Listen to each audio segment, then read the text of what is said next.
Okay, good afternoon. Um, wow, what a busy week we've had in the sport. Actually, a lot's happened since uh, the last live stream we did. Obviously, the last live stream we had some technical issues. There was some bad weather that impacted um, the internet. I think there was a thunderstorm, and the electrical interference impacted the live stream, so we had to call it early. Lots happened. So obviously, we've had the Women's World Cup quarterfinals in Australia. Obviously, England and Australia will meet in the semi final on Wednesday, which I will not be able to watch because I'll be at work, but we have that semi final to look forward to. I think they had record TV numbers in Australia as well for the women's quarter final between France and Australia, which had a very lengthy penalty shootout. And we saw the goalkeeper encroachment rule being used in that shootout, with one of the penalties having to be retaken. Rugby league news, obviously, Challenge Cup finals and the 1895 final took place at Wembley yesterday. And the debate about using Wembley for the Challenge Cup final lingers on. Now, the RFL and one of its major investors, the IMG financial group, are restructuring and rebranding certain bits and pieces. The next couple of Challenge Cup finals will be in June, on the 8th of June. So they're moving the Challenge Cup final forward. I think it was a mistake having the Challenge Cup final on the same day as the opening weekend of the Premier League.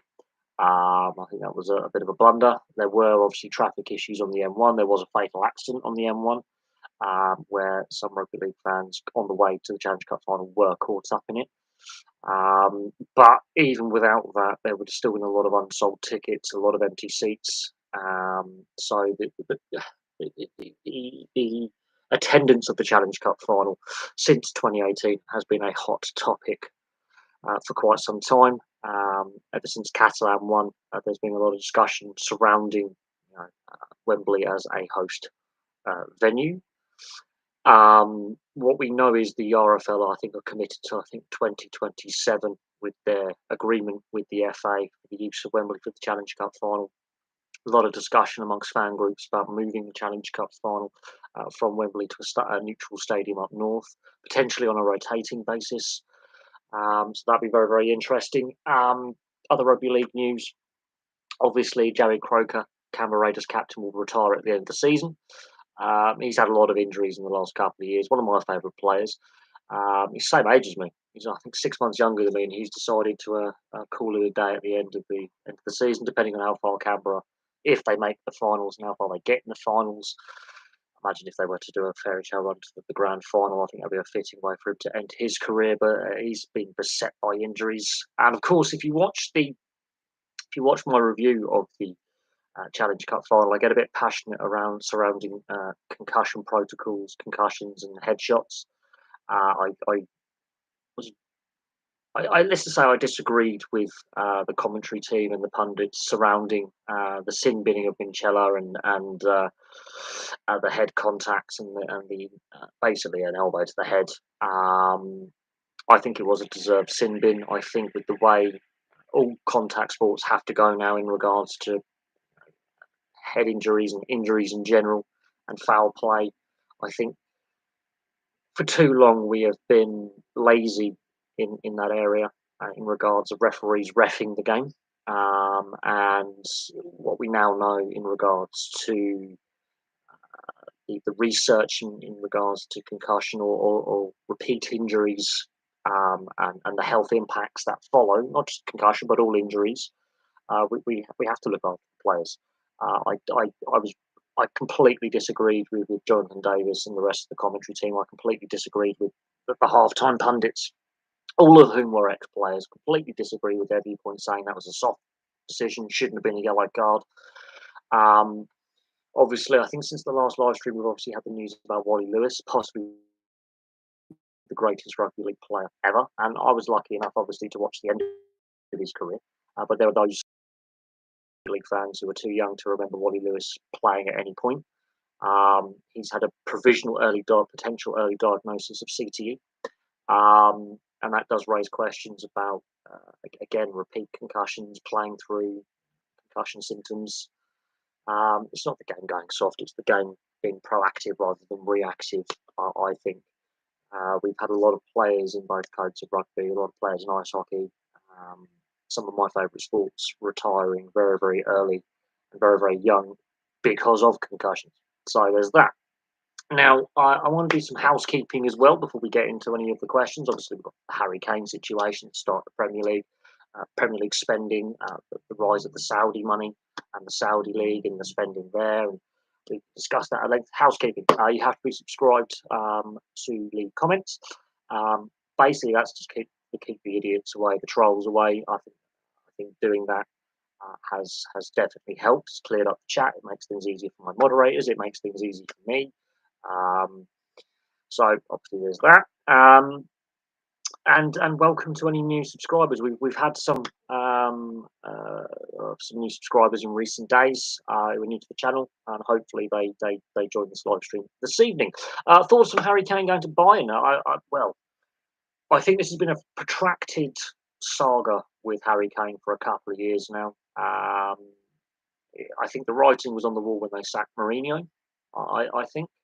I think 2 years ago when Tottenham signed up for the Super League, there was already murmurs that Harry Kane wanted to leave the club. I don't know what direction Tottenham are taking. They're taking a risk with Postecoglou as manager, but he proved himself in Scotland in a short spell there. He did very, very well with the Australian national team against all odds to get them to the last World Cup when they weren't expected to do so with the squad depth and the talent that they have. A lot of their best players have obviously retired. A lot of the better players that we grew up with retired in the previous years. But a new manager coming in on the eve of the season, you're selling your best player, and you're basically your club's vice captain when Lloris is not playing. I think that is interesting. I think it's a difficult. I mean, Bayern, I think, are starting to their dominance of German football is coming to an end, at least in this era or this phase of their winning. The German league went down to the wire last season, a lot closer than I think people would have predicted. There's been a bit of managerial turnover at Bayern. Obviously, Thomas Tuchel is now the manager. He's obviously got experience in English football and in other leagues in Europe outside of Germany. He's coached in Germany before. He's won trophies in Germany before. They lost to RB Leipzig. I'm not sure how German fans feel about that. I think German fans are getting a bit bored with Bayern winning all the time, but RB Leipzig, not the most popular team in Germany for their ownership model. But Bayern were beaten 3-0, but he's only been with the team for less than 48 hours and he's thrown on. I mean, he's probably not even had a training session with Bayern. How will Spurs cope? Well, I think Spurs' transfer policy over many, many years has been a debating point ever since they sold Gareth Bale. Their lack of trophies when they had a great opportunity between the years of 2015 and 2018, 2019. I think that was their window. They missed their window. They made some really poor transfer decisions in that period as well. And you've got to question some of their youth policy because, yeah, Harry Kane is a product of their youth. Let's get that out of the way. A bit better. There are questions, obviously, in regards to their youth policy as well. Yeah, Harry Kane is a product of their system, but there's not many Tottenham youth products making the first team. There's a fair few Premier League clubs where you could say that they're heavily reliant on the transfer market to strengthen that squad rather than developing from within as well. Other clubs seem to have a much better youth policy where they develop from within a good core and then they bring the other players in. And that's not just the Premier League. And that's a lot of clubs have very, very good youth systems, very, very well established youth systems. Well, Joe Lewis, the actual owner, is under investigation in the US for insider trading. So there's a lot going on behind the scenes, not just obviously Harry Kane leaving, but other players have left as well, who are pretty decent players who've gone on to other clubs and won silverware. It's a trend with Tottenham since 2008 that they've had a lot of players who played for the club. They're all very good players. There's no bad players who played for Spurs, but they've gone on to other clubs in the same league, in English football or other leagues around Europe, and have won silverware, and that is an ongoing theme with Spurs. Is it's not just the Gareth Bale situation when they sold Bale and brought all those players in with the Bale money, and then Bale comes back and it didn't work. This is an ongoing theme with Spurs. Is they're putting profit first, basically, and they're anchor tenants in their own stadium. I mean, that tells you all you need to know, really, about where the club's direction is, because Daniel Levy has a stake in the ownership group.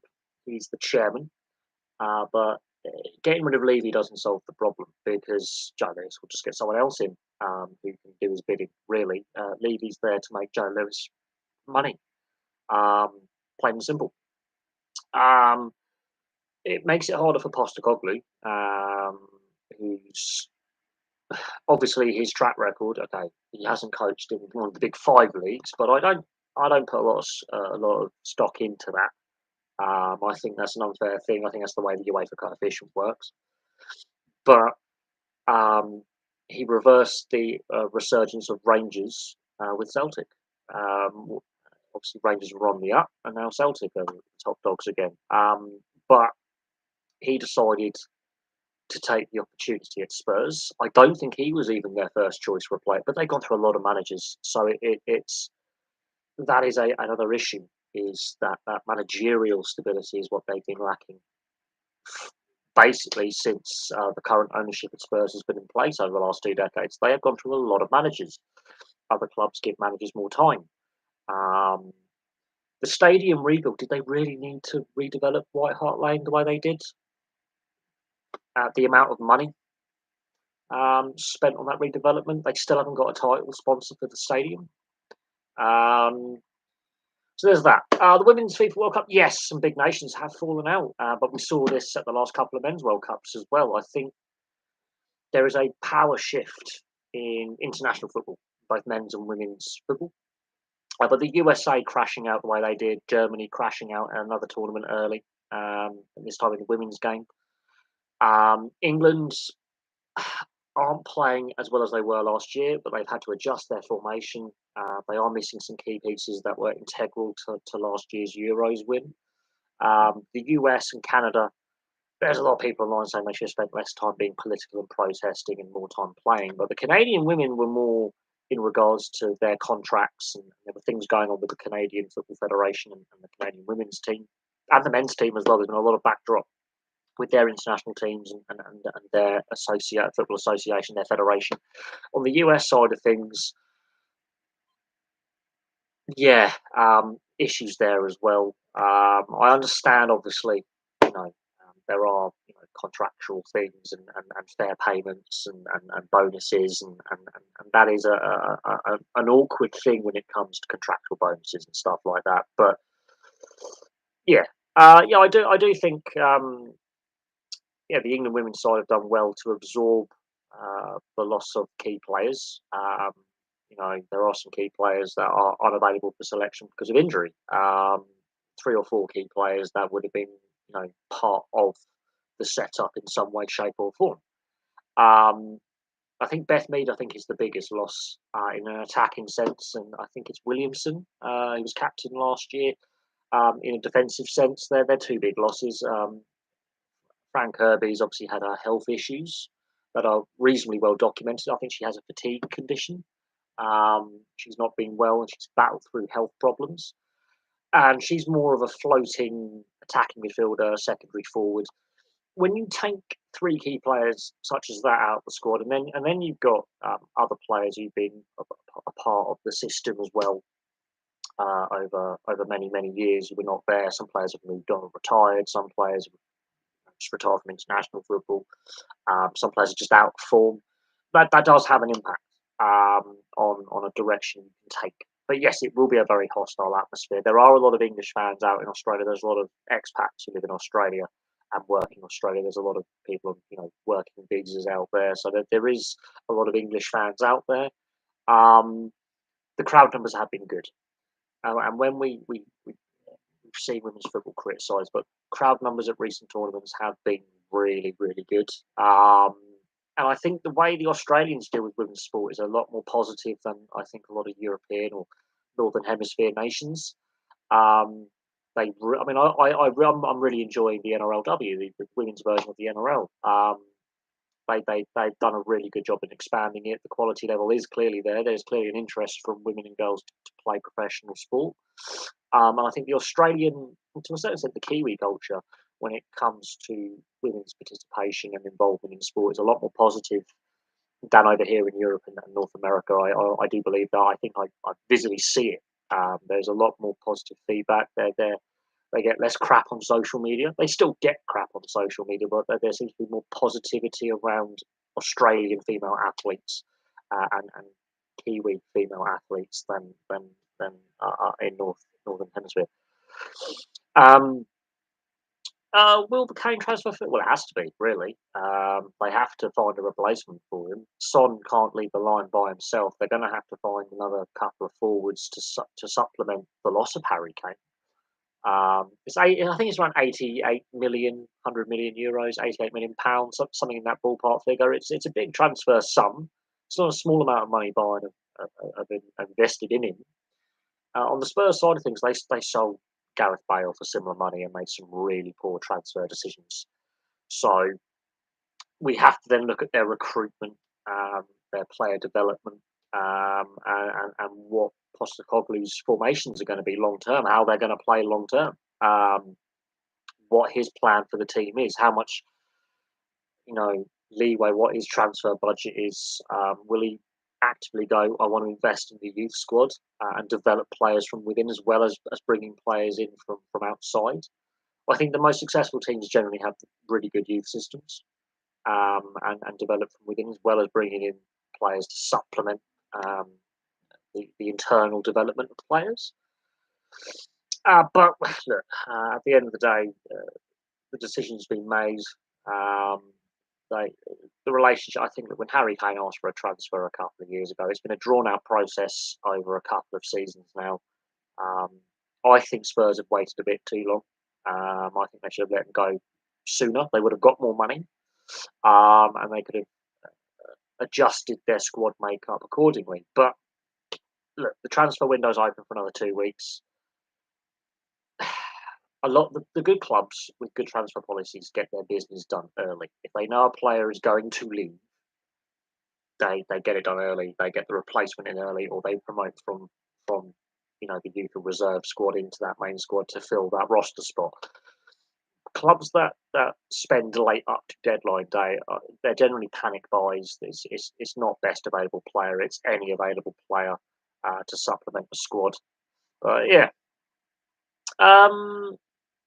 Yeah, look, I mean, but this has dragged on. Other both Manchester clubs have been interested in Harry Kane. I think one of the stipulations that Tottenham obviously had was not to sell to another English club.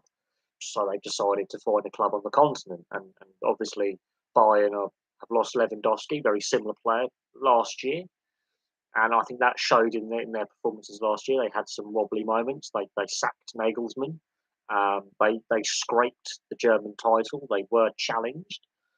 So they realised they looked at it and go, right, it's almost a like-for-like replacement. Maybe Bayern should have bought Kane last year to replace Lewandowski. They took Mane. That didn't really work.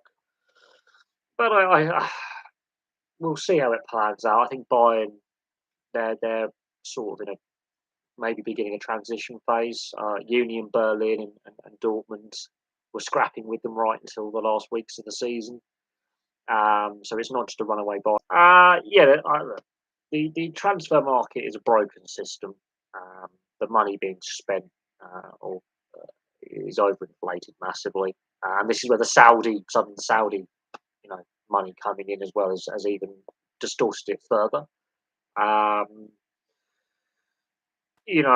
This is a problem, but because there's no such thing as a true salary cap UEFA wide, it's going to continue to be a problem with where the so-called lesser leagues, because of that UEFA coefficient, have less spending power and less draw power.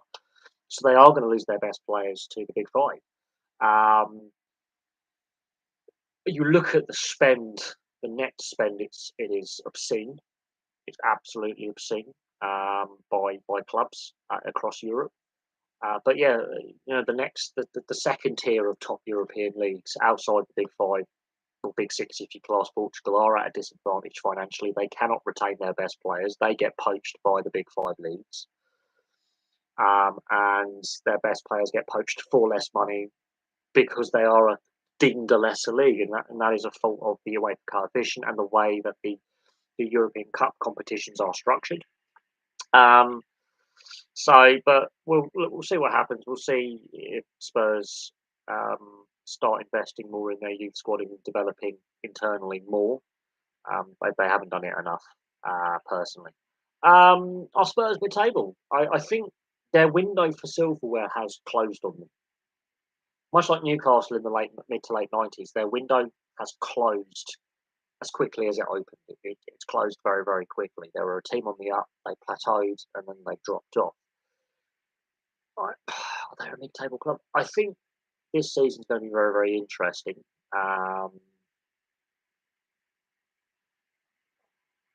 We've got some new faces in the Premier League, or at least in the Premier League era, because Luton Town have been a top flight club in the past and won silverware in the past. It's going to be very, very interesting whether they're a mid-table team or not. Did they overachieve in their so-called trophy window? I don't know. They were clearly playing in the right way. They were just missing something to get them over that line. There wasn't and there wasn't enough to supplement what they had. We can argue whether Harry Kane, was the right guy to lead the line as the main guy, or whether he needed a strike partnership similar to Crouch and Defoe like they had in the past, where you had a pacey guy and a more taller, imposing centre forward. Whether but the Harry Kane situation has dominated social media. There's a lot of jokes going on, a lot of memes, that kind of thing. But it's been a drawn out process. He's clearly been unsettled at the club for a couple of years, and I think the managerial merry-go-round with Mourinho, since Tim Sherwood was interim when he gave him his shot. I think a Europa League qualifying round, I think, is when Harry Kane made his debut for the club under Tim Sherwood till now. They've gone through a lot of managers in his time at Spurs, a lot of managers, whereas some clubs have only had 2 or 3 managers in that same time frame. Spurs have had 7, 8 managers. That is a problem, and each manager has a different way of setting up the team, different tactics, a different philosophy on how to play the game. They've had Mourinho and Conte, very defensively minded managers, who are hard taskmasters. They've had Villas Boas, a more open-minded, pragmatic manager. They've had Martin Jol, I think, when he was in the youth system. They've had Sherwood. They've had Nuno. That didn't work.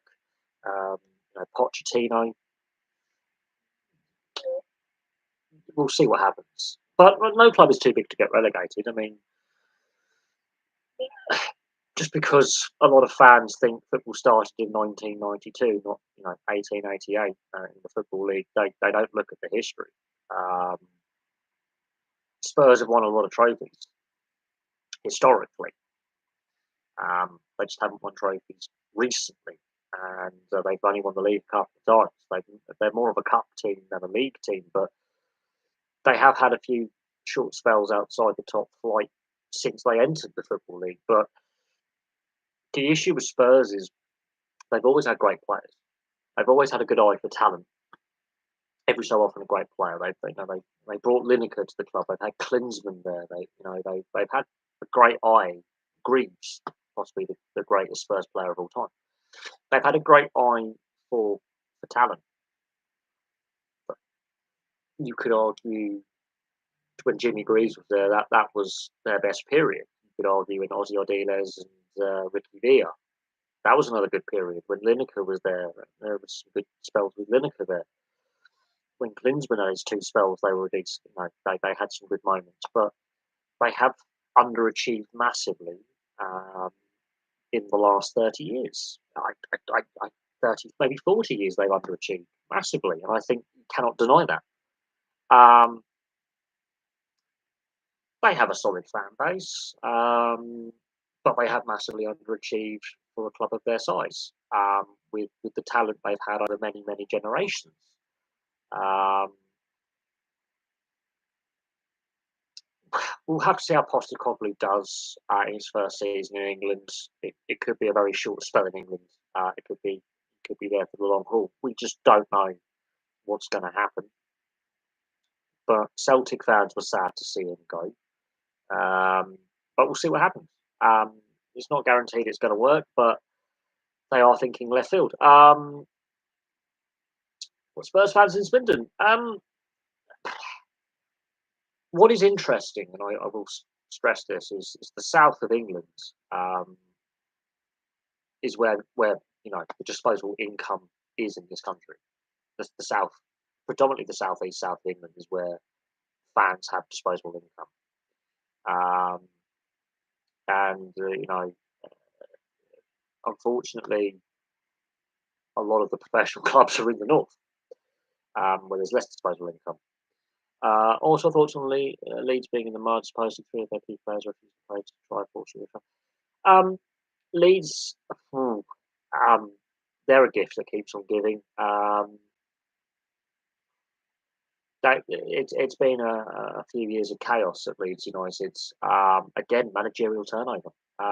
They have a certain style of playing, and they weren't adaptive enough when they got relegated.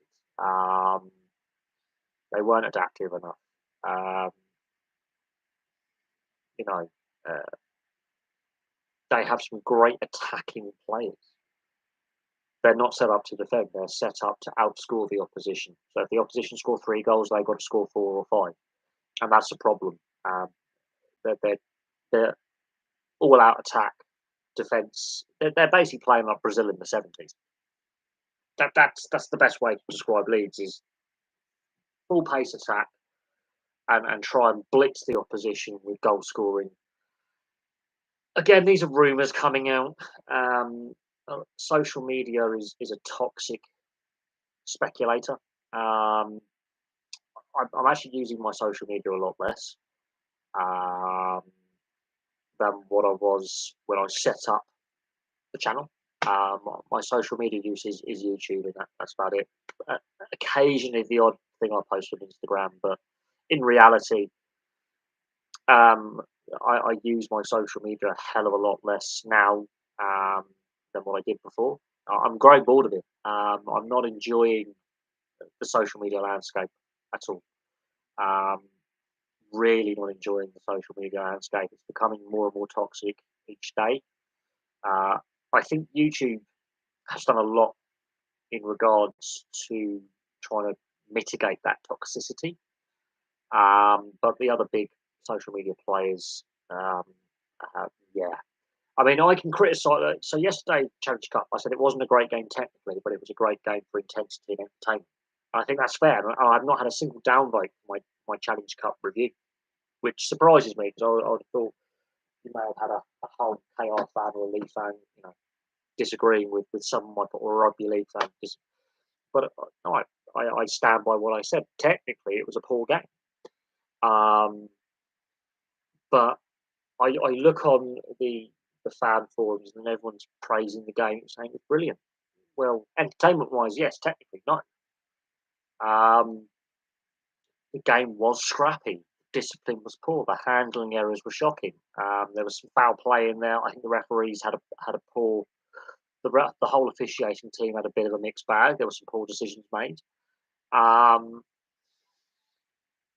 there were some contentious moments. I think there should have been at least 2 more sin bins, personally, if we're going by how the game has been called on a week-to-week basis. If it was a regular season game, I think that the officials allowed the occasion. Oh, we don't want to ruin the occasion. It's like, well, don't commit foul play then.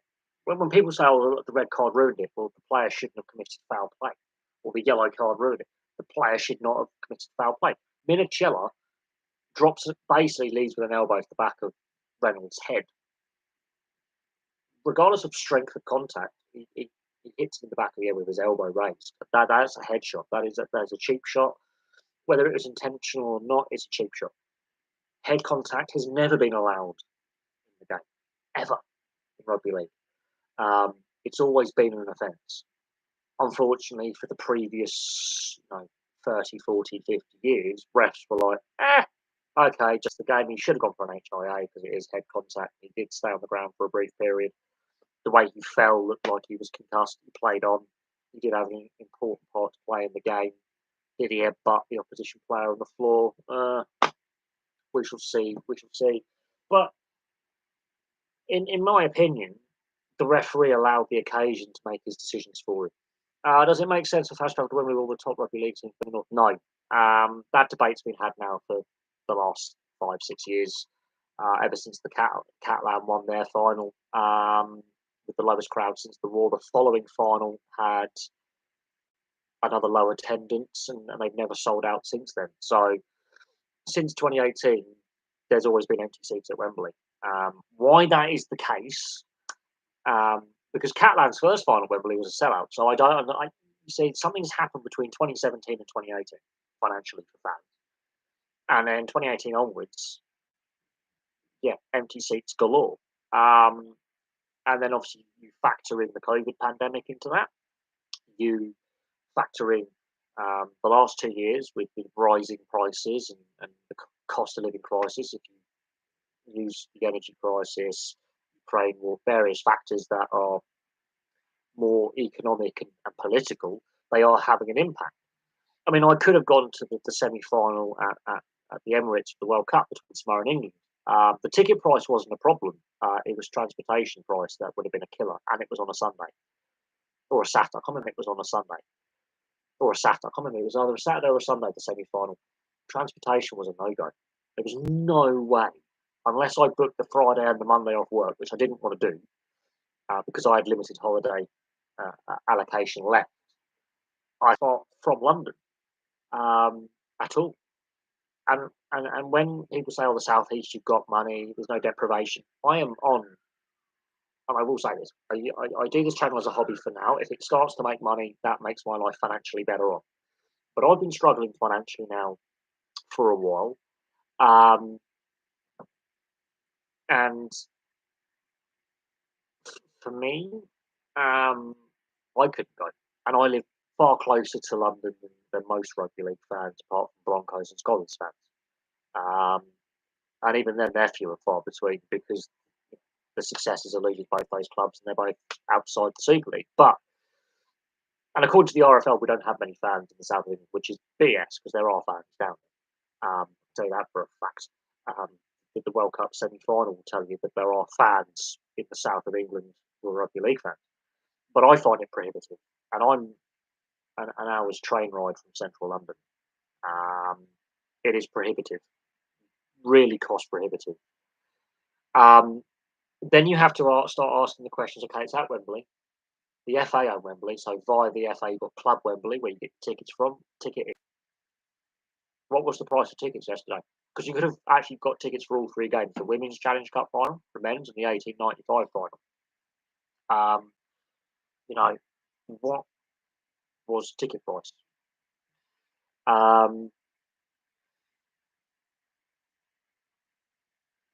In regards to the Broncos, well, they've gone to part-time status because of financial reasons. A year after getting relegated from the Super League, they're now part-time status, as a lot of clubs in the Championship started to go to.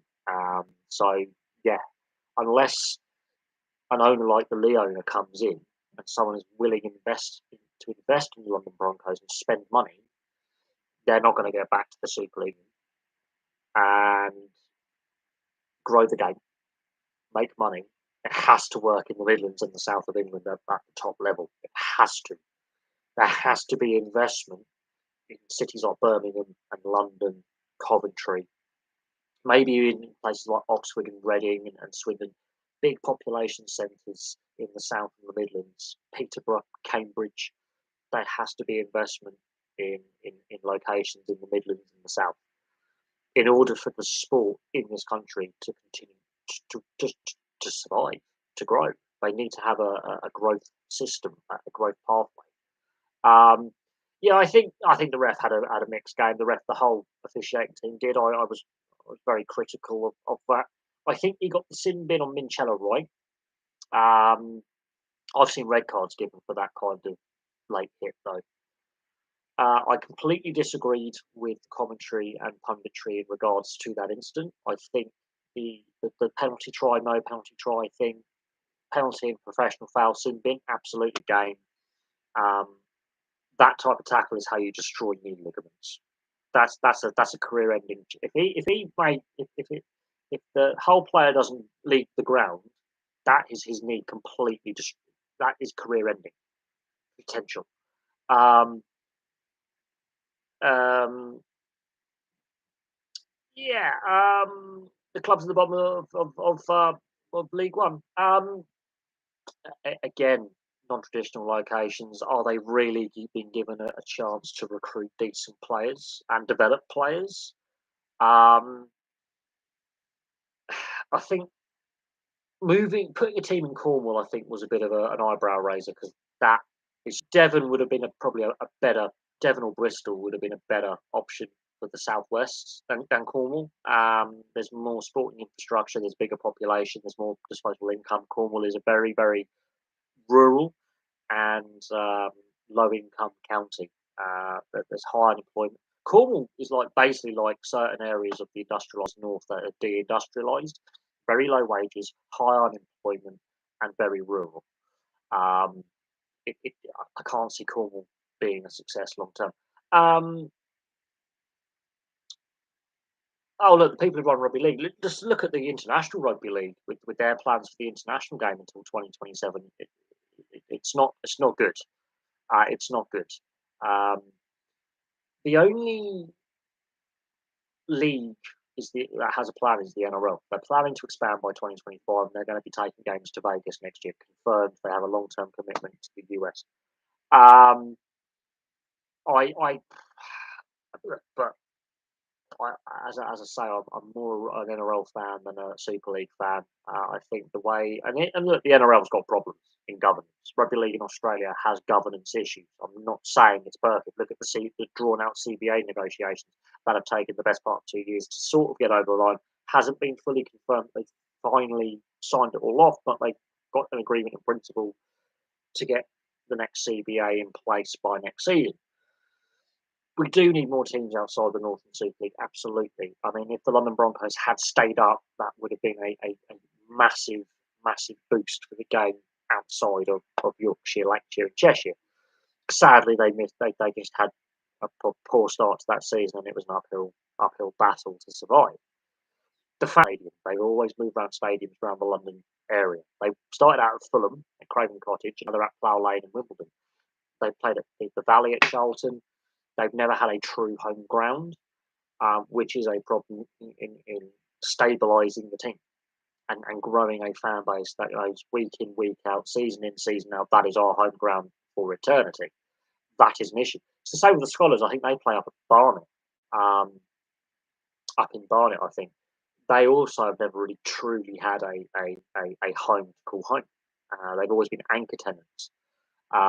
Which is a massive issue in regards to stabilising and giving that stable platform to grow. Um, but yeah, the RFL and Super League don't seem to have a long term plan. The Super League and RFL are looking at venture capitalist investment, IMG, I believe they're called, which is a concern. See what happened with CVC with what they've done with rugby union. That is a concern. Um, and look, I would love the London Broncos to get back to Super League. I can't see it happening anytime soon unless some wealthy benefactors come in and invest massively. They need their own stadium. Plough Lane is not a bad stadium to use. It's a modern facility, which is fantastic. I think it's a step up from Ealing's ground. I think it's called Trailfinder Park, but it's not their stadium, it's Wimbledon's stadium. They are anchor tenants, which means they have to spend money to make money, basically, on top of player contracts and compensation for player moves. Yes, Devon is a lot more accessible than Cornwall. There's actually a thing called the M5 motorway and international airports. And you've got two rather big cities next to in Plymouth that have big population centres, a lot of disposable income, Exeter also being a university town, there's a lot of very good sports program. Um, yeah, 10 grounds in 43 years. That says it all, really. Um, I think their best spell was when they ground shared with Harlequins, but then they had that brief name change, which I thought was stupid. But the Stoop was a good facility for them to use. It's got better connectivity to central London and the rest of the country, being right by Twickenham station. London Irish. I mean, look, rugby union's got its own separate issues, and I think this is a chance for rugby league to get in there. Honestly, you could put a team in Worcester. There's an empty stadium there in Worcester. Six ways.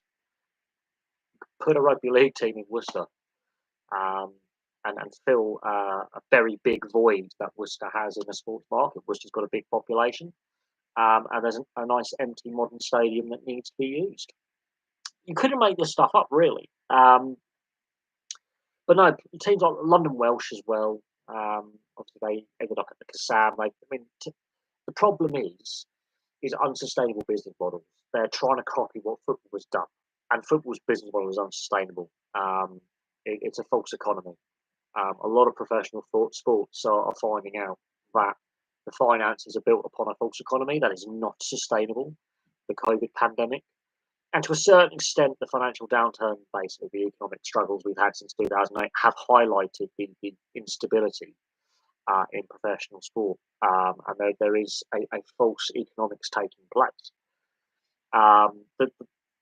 The issue with rugby union and rugby league is they're heavily reliant on subscription TV, and without subscription TV, gate receipts are not enough to sustain rugby league, cricket, rugby union. It's just not enough.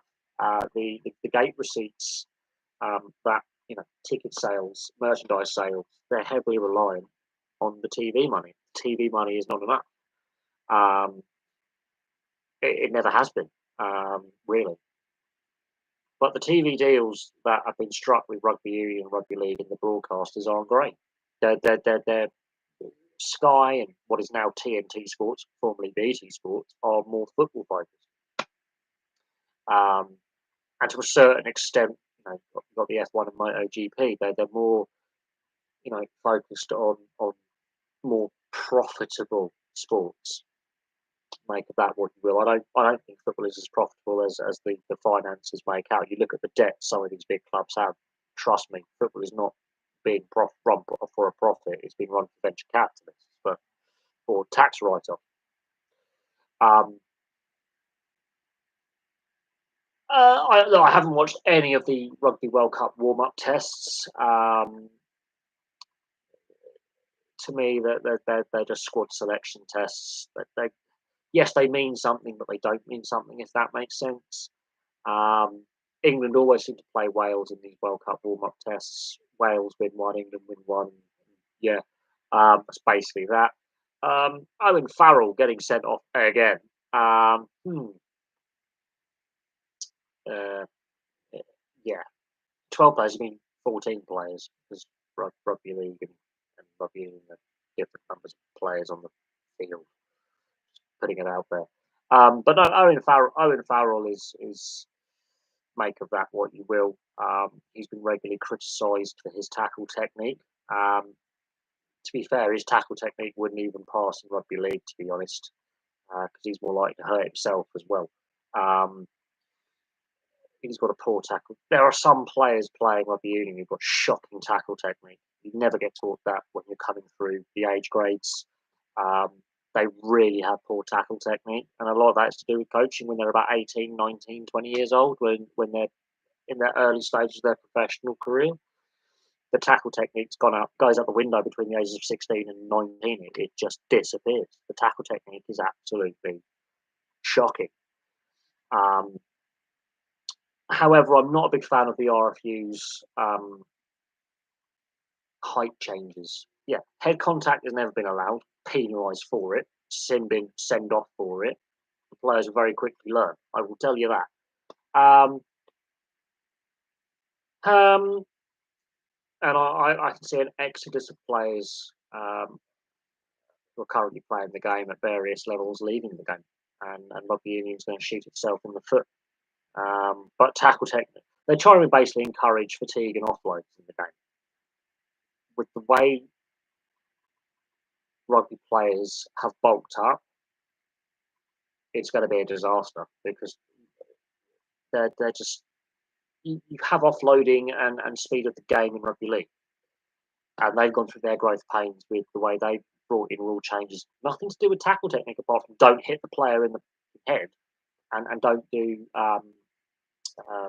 hip drop tackles and cannonballs. So basically, they brought in tackle rules and yeah, let's not brain each other. There's always but I get passionate about concussion, but no, rugby unions had too many rugby league coaches and expert play dual code internationals come in and they try and get this hybrid union. That's just annoying. Yeah, rugby league and rugby union. There's too many cross code players and coaches who, while it's been beneficial in some senses with the offloading game, the speed of attack, set plays, and certain things, and structured play. If you take a union player to league and they go, well, this is a structured, play from a scrum or a free kick, let's say line out, which is basically a tap penalty. This is a structured set play we do, and in league, this is the offload game. This is how you dummy runners, that kind of thing. That's fine. It's fine. The tackle technique, when you hybridize it, is just shocking. Absolutely shocking. League players are always told to wrap the ball up. 2-3 man tackles. And union players are told, well, you've got to obviously get the guy on the floor. It's very hard in a 2-3 man choke tackle to get a guy on the floor and then get the guy on the floor safely.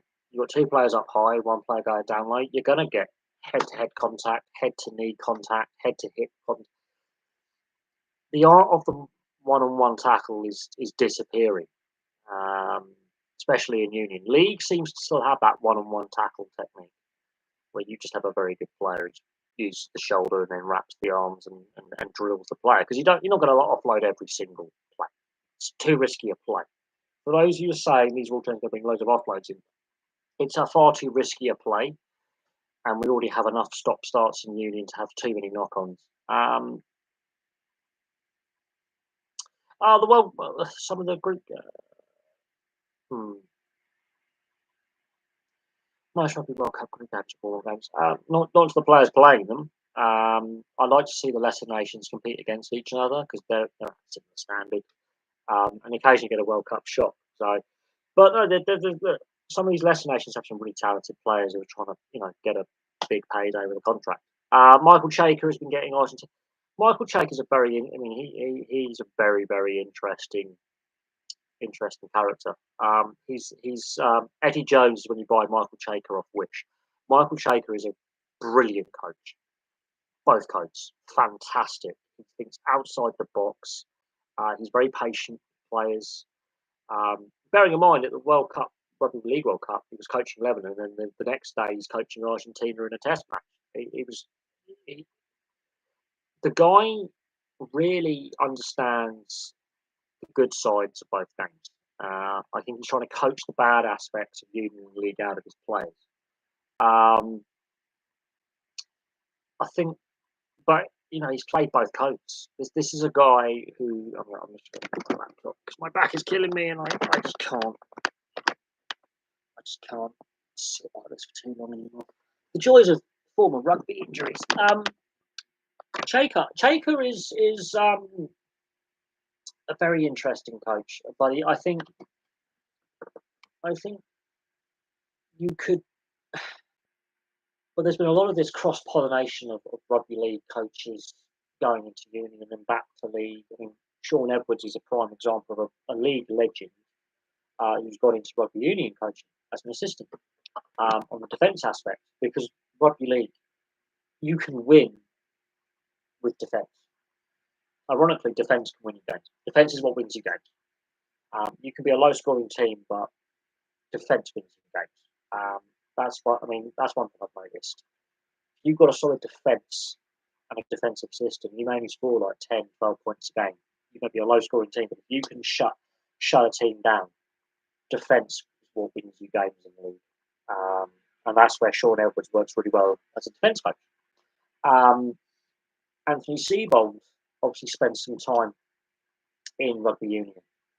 And Farrell is a league legend who obviously finished his career playing union, but he's brought a lot of that defensive mindset, the league defensive drills to his head coaching, and he's done very well at it. The issue I have is tackle technique in both codes.